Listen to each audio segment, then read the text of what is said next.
E aí pessoal, dando continuidade ao nosso curso de resistência dos materiais, hoje eu vou apresentar para vocês o conceito de tensão, beleza?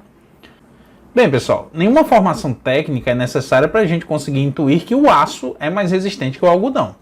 Contudo, essa mesma base empírica nos habilita a identificar que um feixe formado por muitos fios de algodão enrolados entre si, formando uma corda, por exemplo, pode conferir a esse conjunto uma resistência maior do que se nós tivermos, por exemplo, um único fio de aço.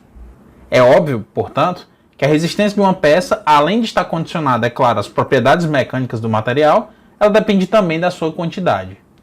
A medida que vai expressar essa relação entre força interna e a quantidade de material na qual essa força vai se distribuir é denominada de tensão. Para entendermos como as tensões surgem no interior do corpo, vamos assumir que este é constituído por porções mínimas, que eu vou denominar de partículas. Essas partículas, pessoal, que seriam cada cubinho dessa imagem, são tão pequenas que a gente pode aproximar um ponto, ou seja, um elemento cujas dimensões não vão importar no estudo do fenômeno. Eu queria ressaltar aqui, para que a gente consiga analisar essas pequenas quantidades apenas sob a luz da mecânica newtoniana, nós iremos, sem prejuízo algum, desconsiderar os vazios da estrutura atômica da matéria. Isso a gente chama de hipótese do contínuo.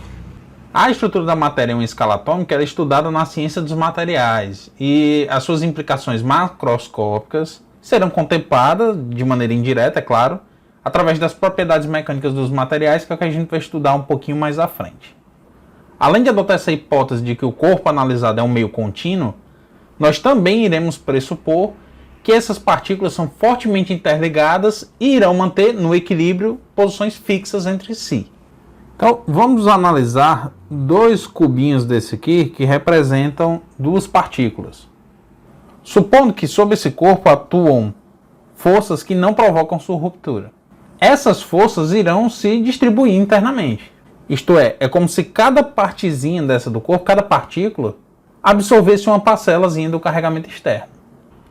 Então, analisando essas duas partículas, cada uma vai receber uma parcela da força externa. Se eu estou imaginando cada cubinho desse como uma porção muito pequena, isto é, como um elemento infinitesimal, a gente teria uma parcela infinitesimal aqui também da força externa aplicada. Se o corpo viesse a romper nesse ponto, a ruptura do corpo entre essas partículas resultaria em um movimento relativo entre elas.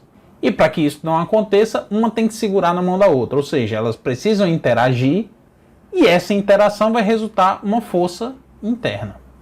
Portanto, se a gente analisar uma seção aqui da peça, ou seja, se a gente conseguisse cortar a peça e olhar para dentro, nós iríamos notar que em cada quadradinhozinho desse atua uma força dF.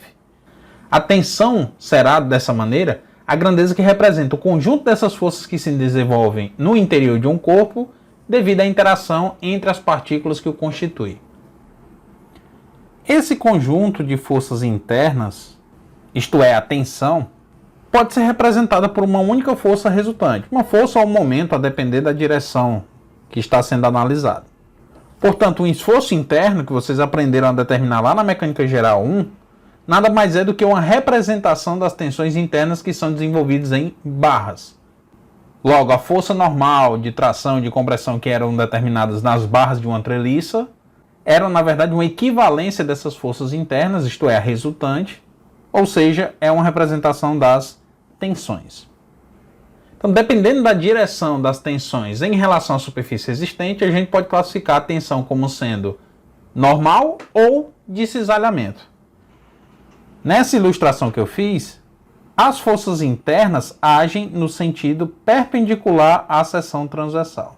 Então, essa tensão aqui é denominada tensão normal. Para que a gente possa entender melhor essa distinção entre tensão normal e tensão de cisalhamento, vamos imaginar dois blocos unidos por uma cola de grande deformabilidade. Dois blocos rígidos e uma cola de grande deformabilidade no meio. Se nós aplicarmos às extremidades forças de igual intensidade em sentidos opostos, nós perceberemos uma tendência dos blocos em se afastarem, tal como ilustrado nessa segunda figura. Para evitar que os dois bloquinhos se desgrudem, a cola irá gerar um conjunto de forças de reação na direção perpendicular à superfície colada do bloco. Ou, em outras palavras, será produzido na cola e, portanto, na seção unida por ela, uma tensão normal. Isso porque o conjunto de forças internas desenvolvidas é perpendicular à seção analisada. Agora vamos imaginar que esse par de forças opostas que são aplicadas nos blocos atuem na direção vertical. Nesse caso, será possível verificar uma tendência de deslizamento de uma seção em relação à outra, fazendo com que na cola seja gerado um conjunto de forças tangente à superfície, ou, em outras palavras, que seja gerada uma tensão de cisalhamento. Compreendido, pessoal? Então, quando o conjunto de forças que agem em determinada área da seção transversal forem perpendiculares a essa área, a tensão receberá o nome de tensão normal. Quando forem paralelas à área, serão denominadas tensões de cisalhamento. E por que é importante identificar a direção e o sentido da tensão? Bem, os materiais eles possuem resistências distintas a cada tipo de solicitação. O aço, por exemplo, ele tem uma resistência ao cisalhamento de cerca de 60% da sua resistência às tensões normais. Há materiais ainda que possuem resistências distintas quando são tracionados ou comprimidos, como é o caso do concreto, que possui uma resistência à tração da ordem de 10% da sua resistência à compressão. Entendido? Então, basicamente, de forma bem simplória, o que define a resistência de um material é a sua tensão resistente. Seja ela de tração, de compressão, seja ela ao cisalhamento, é a tensão resistente. Então, basicamente, uma estrutura ela deve possuir dimensões que façam com que essas tensões que serão desenvolvidas no corpo sejam menores do que a tensão que esse material suporta. A tensão normal será aqui representada pela letra sigma, enquanto a tensão de cisalhamento será representada pela letra tau. Então, formalizando aqui esses conceitos, a tensão normal irá descrever a intensidade da força interna sobre uma área que passa por um ponto e que age perpendicularmente a essa área. Para a gente determinar a tensão normal que irá agir em cada partículazinha do corpo, basta a gente fazer a razão entre a força interna nesse ponto, dF, que atua na área dA da partícula. Essa área, bem como a força, são muito pequenas. Quanto menor for essa área, naturalmente menor será a força, isto é, quando dA tender a zero, dF também tenderá. Entretanto, a razão entre a força e a área tenderá a um limite finito, que é denominado tensão.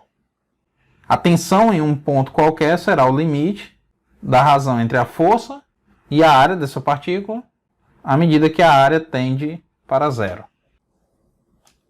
De maneira análoga, a tensão de cisalhamento será o limite da força por unidade de área, sendo essa força tangente à área, à medida que dA, isto é, que a área tende a zero.